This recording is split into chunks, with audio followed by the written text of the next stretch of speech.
तो ये जो टॉपिक है आज का वो है लेवल्स ऑफ बायोलॉजिकल ऑर्गेनाइजेशन।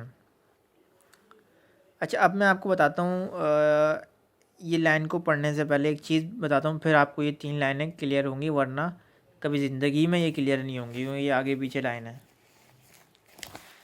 तो जनाब अली आपके सामने एक आ चुकी है, देखें। सब एटॉमिक पार्टिकल्स, एटम्स और मॉलिक्यूल्स क्या चीज़ है ये? सब एटॉमिक पार्टिकल्स जो होते हैं वो छोटे छोटे होते हैं, ठीक है ना। प्लस माइनस न्यूट्रॉन, ठीक है, छोटे छोटे होते हैं। ये जब आपस में मिलते हैं तो एक छोटा सा एटम बनाते हैं, ठीक है, ये एटम है। अब ये आपस में मिलकर तो ये एक बहुत बड़ा मॉलिक्यूल बना लेंगे, ठीक है। छोटी सी बात थी कि सब एटॉमिक पार्टिकल्स जब मिल जुड़ के बन जाते हैं तो ये क्या बनाते हैं? एटम बनाते हैं, ठीक है। एटम्स फिर जब और मतलब मज़ीद 2 एटम्स मिलते हैं तो फिर क्या बनता है? वो मॉलिक्यूल्स बनता है। सिंपली अगर आप इस तरह देखें कि मॉलिक्यूल्स किस तरह बनते हैं भाई, मॉलिक्यूल्स एटम्स की वजह से बनते हैं। एटम किस तरह बनते हैं भाई? एटम जो होते हैं वो सब एटॉमिक पार्टिकल्स की वजह से बनते हैं।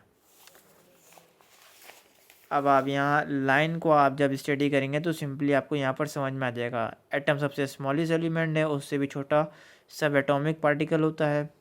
और ये जब कंपोज एटम इस कंपोज एटम में कंबाइन स्पेसिफिक, वही सब एक ही बात लिखी हुई है कि मॉलिक्यूल बनाते हैं। वो मैंने उर्दू में कहा या इंग्लिश में लिखा है। यहाँ सबसे इंपॉर्टेंट चीज़ ये है कि the molecules living matter are mostly based on carbon. देखें, ऑर्गेनिक मॉलिक्यूल्स, ऑर्गेनिक का वर्ड जहाँ भी आ जाए समझ जाएं कि इसके अंदर कोई ना कोई कार्बन मौजूद है, ठीक है ना। ऑर्गेनिक मॉलिक्यूल जिस मीन कि इसके अंदर ये मतलब कोई भी ऐसा मॉलिक्यूल जो कार्बन से बनकर मिलकर बना हो उसे हम कहते हैं ऑर्गेनिक मॉलिक्यूल्स, ठीक है ना। तो बस वो यही सब कुछ था इसके अंदर। इम्पोर्टेंट यहाँ क्या है भैया? Simple organic molecules. Simple organic molecules इसका मतलब ऑर्गेनिक आ रहा है यहाँ, इस मॉलिक्यूल्स के अंदर कार्बन्स मौजूद होगा। तो क्या सिंपल ऑर्गेनिक मॉलिक्यूल्स हैं? वो ये है, शुगर है, ग्लाइसरोल है, फैटी एसिड है, एमिनो एसिड है, प्यूरिन्स है, प्राइम पायरमिडीन्स है, ठीक है। तमाम क्या हैं? सिंपल ऑर्गेनिक मॉलिक्यूल्स हैं। अब यहाँ मैं आपको समझाता हूँ। देखिए, मैक्रो मॉलिक्यूल्स का यहाँ वर्ड यूज़ किया गया है। मैक्रो मॉलिक्यूल्स से क्या मुराद है वो मैं आपको बताता हूँ। वैसे तो ये कार्बोहाइड्रेट्स, लिपिड्स और प्रोटीन्स को कहते हैं मैक्रो मॉलिक्यूल्स, लेकिन क्या मुराद है वो मैं आपको एक चार्ट के ज़रिए समझाता हूँ। अब देखें, ये जो है वो क्या है? वो सिंपल मॉलिक्यूल्स हैं, एमिनो एसिड, ठीक है ना। ये एक एमिनो एसिड है, ये एक एमिनो एसिड है। अब जब ये आपस में मिलेंगे दोनों, ठीक है, तो ये एक प्रोटीन लाइक शेप बना लेंगे, तो इसको हम कहते हैं मैक्रो मॉलिक्यूल्स, सिंपल। ये एमिनो एसिड है और ये सिंपल है, मैक्रो नहीं है, ये छोटे हैं, प्रोटीन बड़ा होता है, ठीक है। इसी तरह अगर मैं यहाँ पर लिपिड्स की बात करूँ तो लिपिड्स भी छोटे छोटे एमिनो एसिड से नहीं बन के बने होते, बल्कि वो किसी और चीज़ से मिलकर बने होते हैं, ग्लाइसरोल से, ठीक है ना। ग्लाइसरोल, ग्लाइकोल, इन सब चीज़ों से बनकर लिपिड्स बने होते हैं। तो ये प्रोटीन से, तो protein is a macro molecules. तो अब आप यहाँ पर देखें, यहाँ सेल, सेल का वर्ड गिवन है, the life emerges on the level of cell.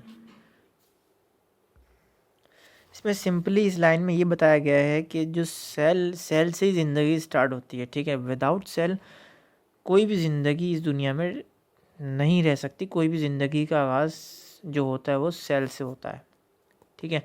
N atom is the smallest unit of matter, cell is the smallest unit of life. ज़िंदगी का सबसे छोटा यूनिट कौन सा होता है भाई? वो सेल होता है, ठीक है। अब यहाँ दिया गया ऑल सेल कंटेन जीन्स। सबसे इम्पोर्टेंट बात कि जितने भी सेल्स हैं वो क्या कंटेन करते हैं? इसके अंदर क्या होता है? जीन होता है, ठीक है ना। Which are the functional unit of DNA.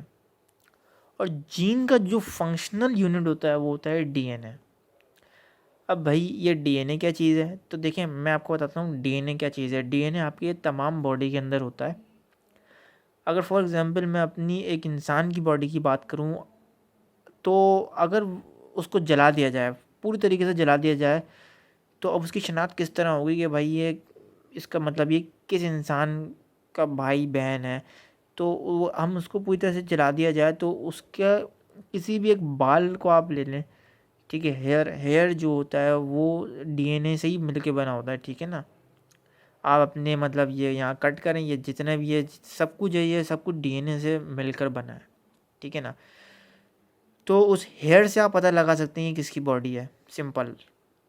DNA ऐसी चीज़ होती है, मुझे भी नहीं पता था ये डीएनए क्या चीज़ होती है क्या नहीं होती, लेकिन DNA is very important for identification of the human body. So ये डीएनए शनाख्त बताता है कि ये मतलब ये किसकी पहचान है, आप किसकी पहचान है। और ये डीएनए जो होता है वो पेरेंट्स से आता है, एक मदर से, एक फादर से, ठीक है ना। तो डीएनए का काफ़ी रोल है, हम इसको आगे जाके स्टडी करेंगे। सिंपली यहाँ कुछ चीज़ें हैं, बातें तो मैं आपको एक दूसरे चार्ट के ज़रिए यहाँ समझाऊंगा। ऑर्गन सिस्टम, ऑर्गन, ये क्या चीज़ें होती हैं भाई। देखिए ये तमाम चीज़ें बहुत इजी हैं, आप ख़ुद भी रीड करेंगे तो आपको इजीली समझ में आ जाएगा। मैं बस ऐसे ही आपको बता देता हूँ। देखिए सब एटॉमिक पार्टिकल्स आपको अभी मैंने समझाया था कि जब वो ये जो होते हैं जब मिल जाते हैं तो ये क्या बनाते हैं, एटम बनाते हैं। फिर ये एटम फिर मॉलिक्यूल बनेंगे, मॉलिक्यूल के बाद ऑर्गेनिल, ऑर्गेनिल के बाद cell, tissue, organ, organ system, multi cellular organism. ये ठीक है, इमेजेस के साथ बताया गया बाकायदा ना।